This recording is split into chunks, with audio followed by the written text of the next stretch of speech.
a story. I got it. That you may or may not remember, but I know Miss Roberts will remember because Miss Roberts goes back as far as I do. That's right. That's right. That's right. So we're here today to celebrate Bessie. She's just an extraordinary, extraordinary nurse and an extraordinary person. She has done so much over the last 30 years for the patients in this unit that I don't think anybody can come next to you and touch. You've gotten wonderful accolades from your colleagues, which I'm going to read. And we all know, I think we all know that psychiatry is a very difficult and different type of care. And I ask doctor over here every day to bring my medication. He did. See how calm I am today? But all kidding aside, it's a lot more than medication. It's a lot about treating the patients who have mental health issues with respect, with love, with concern. And that's what you do. And I don't think there is any other disease that we could deal with that can be so kind of disruptive to a patient and to a family. Because a lot of times, family don't understand. They don't understand why people's personalities change over the years. Maybe in younger years, middle years, whatever it is. And because of you, Bessie, you've not only led a lot of patients through that care, but you've led the families too. Because you know how to approach people, you know how to talk to people, you know how to care about people. And I can truly say that I'm not sure everybody can do that. Psychiatric care is very special. You know, I was never a psychiatric nurse, but I will tell you that's the best on my boards 20, 40, 50 years ago. I did the best on psychiatric. So that gives you something. But I want to tell you a little story, Bessie. I don't know if you remember it or you won't. Mrs. Roberts will remember it. So I came back here in '88 as an assistant director of nursing. And as an assistant director of nursing, you were assigned to go, you know, on the weekends you covered and all that kind of stuff. And I had never covered psych. I mean, in the other areas I had worked, I had not been involved in psych. So I'm covering psych over in the other building, the lock building, the one that has the most typical patient. Oh yeah, oh one. And of course I'm in my high heels and I'm making rounds. You know, thinking, okay, you know, I'm like 30-something years old and I'm making rounds and I'm walking around. And the nurses are behind the nurses station, kind of looking at me and letting me make rounds and telling me, you know, stay close, don't go too far, this one, this one, this one, and I'm yes, I'm yes, I'm going to do that. And all of a sudden, back then, Miss Roberts, we used to call it dogging, remember? The patient would dog you. We used to call it dogging. So I'm now ready to leave, and I have a patient dogging me. And she's telling me that one of the famous pop singers is outside, the Shirelles are outside waiting for her. The Shirelles, that's that far back. Right? I'm like, the Shirelles, my God, this is like 80s, that was 60s. And she said, oh yeah, I'm in the group and they're waiting outside for me. And I said, oh, okay, you know, I'm not knowing what to say, you know, how to react. And she comes up right next to me, and she's next to me going to the door. And I got my high heels on, I can't move very quickly on my high heels on the slippery floor, and I'm trying to decide what I need to do.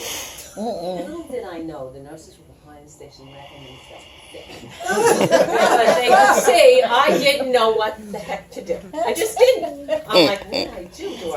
I don't know, do I hold her? Oh, she might get violent. I don't know, do I take my shoe off and hit her? I don't know what to do. So just as I'm getting to the door, I feel myself break out in a sweat. Because now I'm at the door, and she's at the door, and she's going to meet the Shirelles who were not outside. And I'm going to be responsible for this patient running out the door. When all of a sudden, a nurse, much like yourself, came up and said very calmly to the patient, just as you've been described in here, oh, come on, Mary, we're going to go back. They're not really here today. Now, you think I would have had the common sense to say that, right? But, you know, I was like a nervous wreck because that was the difficult unit.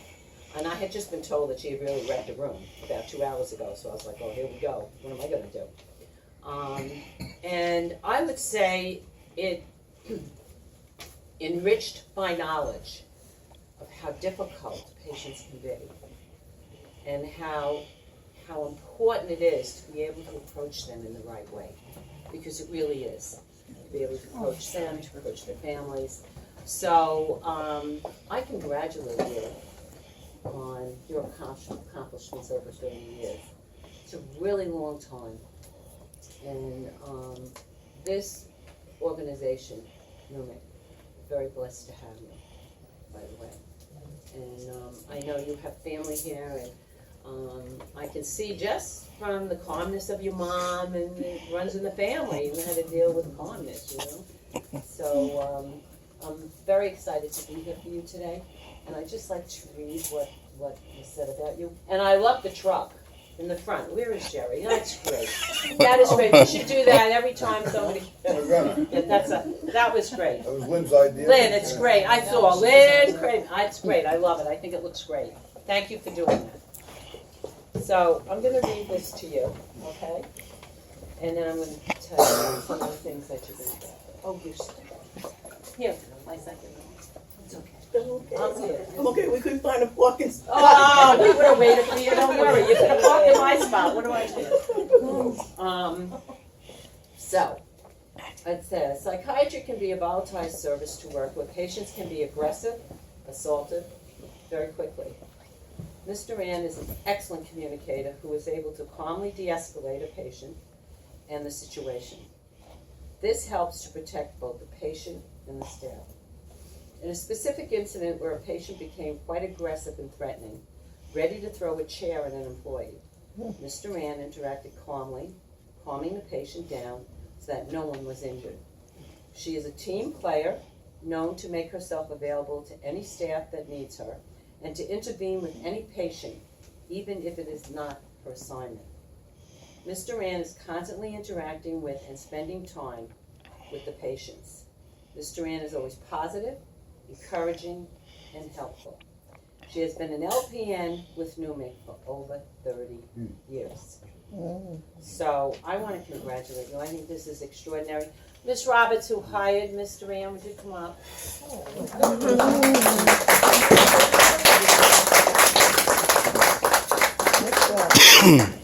We go back a long time. We even chased patients down Hempstead Turnpike. Remember that? Kathy. Yeah, we were in the nursing office one morning, and Kathy came in, and she and I, Sarah and I, like kind of, talking and blah blah blah. And she goes, "Go, ladies." We said yes. She said, "Have you made rounds today?" So, of course I did. I did it early. I said, "Yeah, she made rounds. She made it early." Yeah, well, guess what? You got a guy on Hempstead Turnpike. Run down there. Right in the middle of Hempstead Turnpike. Kathy picked him up. Kathy picked him up, brought him right up to the nursing office. Yeah, but So listen, that one came off of Altox. Yeah. That was not mine. That was Altox. Yeah, but you had what about the one that jumped off the roof? That was yours. Yes. Yeah. Unfortunately, let me tell you something. He didn't jump off the high roof. Those incidents that she's talking about do occur. But I have to say, in my whole tenure here, okay, when I look back at the incidents that happened and the staff that I had to deal with it, I think they did an excellent job. More than excellent. Excellent job. We didn't have deaths. We didn't have major catastrophes, things like that. Maybe somebody may have slipped through emergency room and came up with a knife, but due to the seriousness that they took their job on upstairs, they always found it. So we had double checks in place, and the people are they're really committed to working with these patients. And they don't look at them as if something's wrong. They look at them as a compassionate person that has a little something going wrong in their life, and you need to be able to connect with that if you want to get along and want to allow them to get better. Okay, you can't look down on them. You need to, and some of us, be it nicely told, or it's taking a medication, or have been a patient ourselves. There's no stigma about having mental illness. The problem is when you don't accept it and look for treatment and look for help. Amen. And Sarah's so right. I think what's really, really important is to be able to recognize it, to accept it, whether it's you or it's a family member. Years ago, I would say 50 years ago, maybe there was a stigma to it, right? people didn't understand it as well as they do today. There wasn't as much out there for treatment. There wasn't as much understanding. If somebody got mentally ill, it was, lock them up, lock them up, lock them up. Years and years ago I'm talking about. But as we came through the years and we became more sophisticated in psychiatric care and mental health, we became to realize that a lot of it is behavior modification, maybe with some medication, maybe not, maybe just listening to that person who's going through a crisis. It can be a one-time thing when somebody comes in and they're admitted, and it can be many, many different things. But I'm very happy today that, and if you remember years ago, that's what we used to call it, psychiatric care. Now we call it mental health, which I think is a beautiful term. You have to help the for staff people along with this that too, go because through. with them working every day with somebody like that, they need help themselves with understanding what's going on with themselves and with the patient. And that was a top priority for me. As much care as we gave our patients, I gave my staff in being able to deal with the situation. And I think it's important too is family. Family is exceptionally important because when you have a nurse like Betsy working 30 years on a unit dealing with mental health, I'm sure she comes home at night and needs to vent sometimes. And the fact that you guys are there to talk with her and comfort her, and we all do. In our profession, we all sometimes have second-guessed ourselves and said, did we do the right thing? Did we not do the right thing? And, having family to be as supportive as they can be is, I think, what's really, really important. So before I totally congratulate you, would you like to say something as the chairman? So, I just got back a few months ago, as you know, and one of the first faces I see coming into the unit is yours again. So it was very refreshing because it was nice to see somebody that I had trusted for the first 10 years I was here, still here, so I could sleep a little bit better knowing there's someone like you on the floor.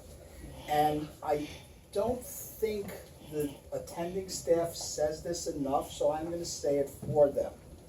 If it were not for you and your colleagues and your coworkers, we could get nothing done. 99% of the work done on that unit is from you and your coworkers. We do very little direct work. You do all of it. You're the one that calms them. You're the one that soothes them. You meet their families. You tell us when we need to do something. You save our butts on more occasions than we'd like to admit. So we really, really do appreciate your years of service, your calm, your pleasant demeanor. I have never seen you not in a good mood. And that's hard because you work off shifts, you work with difficult patients, and I'm married to a former night nurse, believe me. I know, it's not easy to smile at 8 o'clock in the morning, and you do a terrific job. You are well respected by everyone around, and you are especially loved by the patients you have touched. So thank you so much for being here when I got back. And I hope you spend some more years here so I could sleep soundly in the future. Karen, just a quick word about your longevity. We all know now that Betsy's been here for 30 years. And one of the things I do in my role as the deputy chief is that I get involved in recruitment and transferring nurses. And I have nurses come to my office every day asking for transfers. They want to go here, they want to go here. I can't even tell you the last time a psych nurse came into my office and asked me to be transferred. So what I've always found astounding about psychiatry, and you're a great example, 30 years, is that they stay.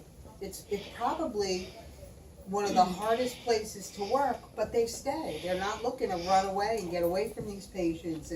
And even recently with staff getting injured by patients, they're still not asking me to transfer off. They're still wanting to stay and take care of these group of people that they have this affinity for. And I can only thank you because your steadiness, your being there for 30 years helps with every new person who walks onto the unit. So thank you.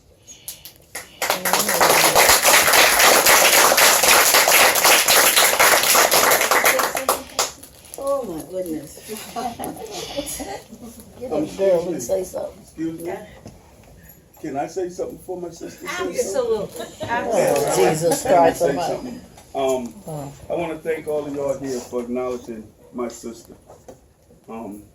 This is kind of emotional for me because my sister has been my sister for all my life when she was born. And I was out there a minute ago, and when she get off work, she would come and find me and feed me and clothe me. And I'm not embarrassed to say that.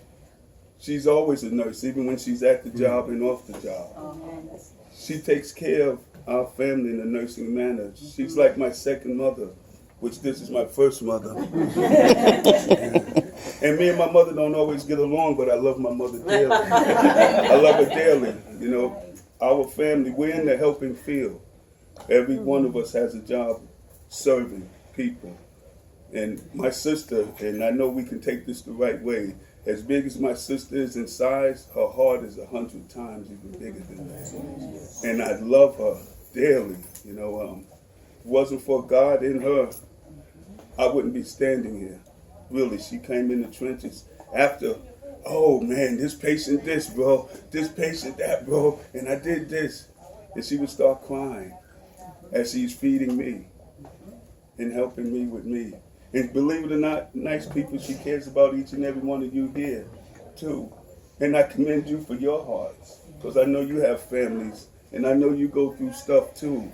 And then you have to come to the job and punch the clock and put that there and do this here. And look into those people's eyes that are just like us. They just have issues, too. I got my issues. We all have issues. But when we can spread the love and step outside of what we're going through and to help that next human being with compassionate sensitivity, what a beautiful world this can be. You know, it's not about the world changing, it's about me changing and bringing to the world what I want in the world. So I appreciate each and every one of you here. And I love my sister dearly. She's always been there for me. I'm just glad I could just be here for her for this right now. So thank you, sis, and love you.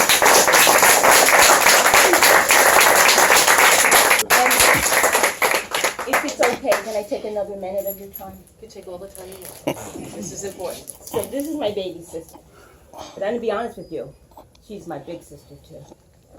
And I work in a similar field as her, and there's so many times when she and I have been able to relate what we do. Had it not been for her, I wouldn't have gotten through some of my toughest times at social services. I will tell you, I've seen her go to work. Her energy is tireless. Her love for people is, she has so much hope in her heart for people, that people can be better, that people can do better, that she can make the difference in their lives. She doesn't judge anybody. I've never seen a person more able to relate to people and meet them wherever they are. And then she brings it home, and she's so humble, and she stays humble because she knows that God is using her. Her work here as a nurse all these years has been a bit of a ministry for her. I'm so happy to see so many of her colleagues, so many of the bigwigs, I'll call you, our union here that came out to show love to Betsy. Yes. Because Betsy's done nothing more with her life than show love to other people. And I'm very proud to be her sister, and I consider it a privilege, to be honest with you, because she started her job before I started mine. And when I started my job, I needed to be able to talk to people. I needed to be able to talk to her, and she's made me a better communicator.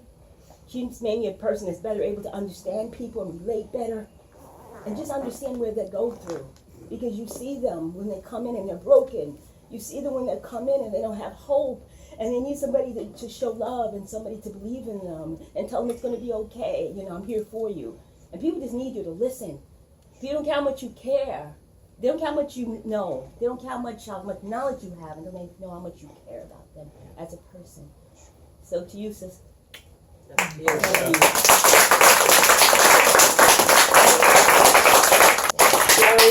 Lynn, would you like to say something? That's fine. You get this right? Okay. So I brought the big guns today. Not really, because I want to tell you, Betsy, you know, I just want to address everybody. Thank you, Winnie, and Dr. Ide, and Dr. Booten, and Maureen, Kathy. I'm not just, you know, we're going to date ourselves now, Betsy. I'm not just the president, I'm also a member. Everybody remember that commercial? Yeah. So, there's a professional side of things and a human value side of things. Obviously, just look at the room here. As a professional, they don't get any better than you. And thank you so much for making us all proud. I just want to touch on the human value though.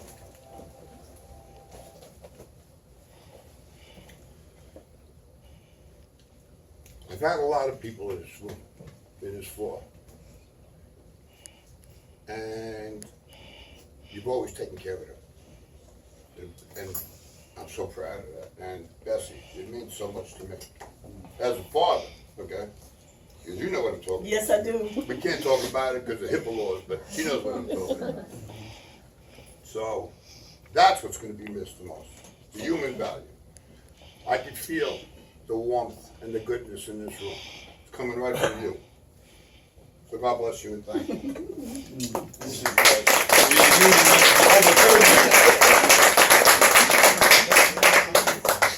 So deserving. You know, I looked up her name, you know, to say a few things about her, and her name is, it says a name of God, and it makes a lot of sense to me. So I thank you for giving her that name, because that's her service in life. And we're really, really lucky to have such a great person like you give care every day from your heart. And it's a pleasure for us to meet all of you. I heard so many things about you guys over the years, but I thank you for letting her work with us here. We love her. And thank you to everybody.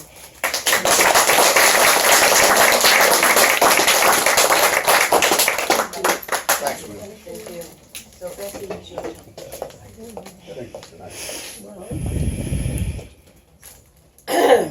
I don't know where to begin. I said maybe I should write something. No, I'm not gonna write something.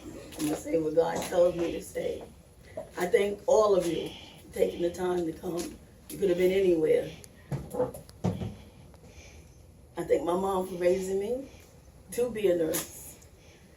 I thank Miss Sarah Roberts for giving me a chance when nobody else would. I have a story, but I'm not going to tell it. I have a story, but I'm not going to tell it in detail, but I'm going to touch on it. I asked my son this morning, I'm going to touch on it. I started at Holly Patterson. And everybody's heart is not good. I don't want to say anything negative. And at Holly Patterson, I went to school on days. And I was halfway into my school year. And the supervisor at that time wanted all the LPNs to get off nights and work days. That would mean I had to drop out of school. So I went to the head of Holly Patterson, the head official, and told him my story. He said, no, you stay on nights and you finish your education. You're going to be an asset. He let me stay on nights. But because I went over my supervisor's head, she blackballed me. When I graduated and became a nurse, no one would hire me. I couldn't understand it. One of the other supervisors I saw, I said, I list you as a reference. What did you say? She said, Bessie, that supervisor sat beside me and told me word for word what to say about you. She told me to tell him you're a drunken sailor. She blackballed me. I couldn't get a job nowhere. I was crushed. I thought this was something that you see on TV, but this was a reality. People can be that dirty. But Miss Roberts, thank you for hiring me. She said, I'm going to hire you. And I'm going to judge you myself. And I love you for that, Miss Roberts. I'll always be in debt. Because you didn't have to do that. So maybe I'm a little guarded. Because I've had a taste of how wicked people can be. But I love psychiatry. I love my patients. Because I always remember they can be my family. That could be my son. That could be my brother. You have to give them love and nurture and care. I've been here a long time and I'm tired, and I appreciate what you said, Miss Mack. We give so much we need it for ourselves. I've encouraged so many when I needed it for myself. And I have applauded for so many. But there are times when I do need a break. You give so much. You need a break. And it disheartens me when I have to ask for a day off or something. I need it. I have incurred it. I've worked for that. I need a mental break too before I break. People don't really realize they're not in tune. But I thank God for this. I thank for Lynn. I owe you big time, Lynn. Big time. Big time. I just thank everybody, Mr. Larry, for coming. I just thank everybody. I thank my family for the support. I thank God for giving me the substance and sustaining me. Amen. I'm just grateful for today.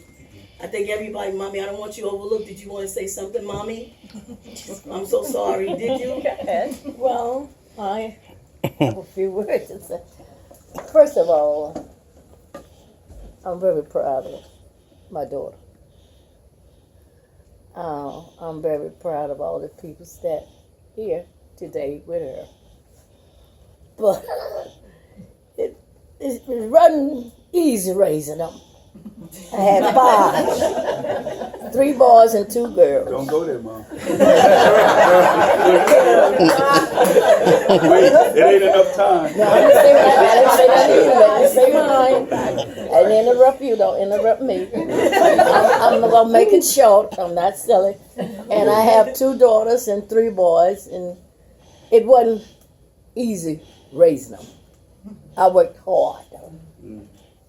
Every job, all kind of jobs I had, social worker, this worker, security guard, I named them, working in the school lunchroom. It was hard raising 5 kids. But God is a blessing because I'm not bragging, but all of them turned out to be good kids.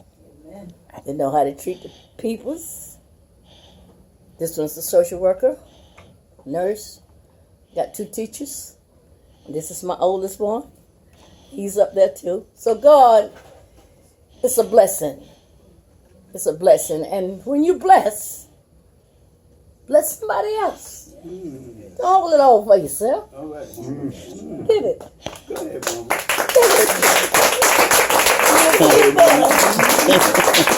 But anyways, I'm proud of my daughter. And I'm proud of all her staff members. They are so sweet. I see how they acknowledge my daughter. Thanks, Mom. Bless everybody. Thank There's where your heart comes. Right there. That's where your heart comes. you. Amen. Yes. So, we're going to give you a plaque so that you can always remember that you were our employee of the month. But then you're always very special to all of us. You are truly one of the unsung heroes, especially on nights. We all know about nights. So this is the plaque that you will get. Okay, and it reads, Nassau University Medical Center, Huntley Patterson Extended Care Facility, Family Health Centers, Employee of the Month, Bessie Duran, LPN, Department of Psychiatry, Nassau University Medical Center, presented in recognition of your commitment and excellence, outstanding performance, and professionalism in the workplace. That's nice. Congratulations.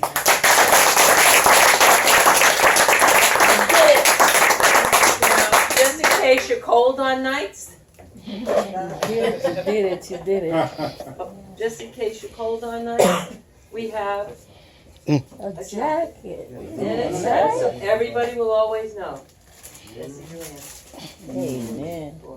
Nice. All right, sis. So nice. And we have a goodie bag for you. Oh. We have a goodie bag that has a lot of things that are significant of your health. So you always nice. remember this verse, this cup, the sippy cup. And So there's a bunch of stuff in here, umbrella, and take it to me. My knife. And you get a parking spot? Okay, hold on. Lynn has my other award, would you please? I do. Would you present like that? it? That means a lot to me Yes. too. So this is the first award that you received, correct? And Lynn told me all about it. And Lynn and I spoke about this one day. She showed it to me. And that's when we had the discussion about how you should be recognized. Otherwise, I would not have known this. So I have to thank Lynn for bringing it to our attention. Oh, that's what she was And